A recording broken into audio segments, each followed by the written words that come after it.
In this video, we're going to get a little bit into the legal stuff for your business.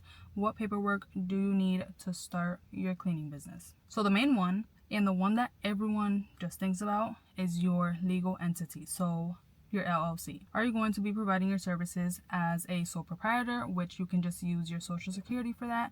If you are a solo cleaner just trying to test things out, I say don't even worry about this part and just work with your social security as a sole proprietor. And if you end up liking the business that you're getting into, then that's when you can upgrade to getting your LLC. So it's different in every state, but I think it's pretty much the same thing.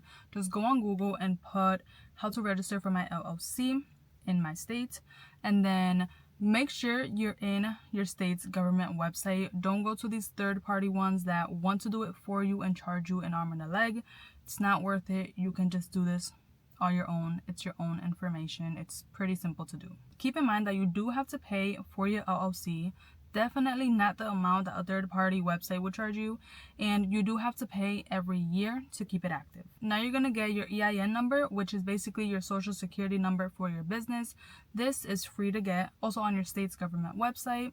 Just go on Google, you find everything, how to get an EIN number for my business. Now with your LLC and your EIN number, you want to get a separate bank account for your business. You don't want to mix things up with your personal life, because that's the whole point of getting a LLC. So you don't want to mix the money. You don't want to start getting supplies with your personal debit card or credit card. You want to have the business stuff separate. Now for insurance, I use Simply Business, which is just the most affordable one that I found, and it was the most common in the time that I was looking for insurance. So definitely recommend Simply Business, but there's a whole bunch of other ones that you can look into. And that's pretty much it. Quick and simple. You just have to put it into action. I'll see you in the next video.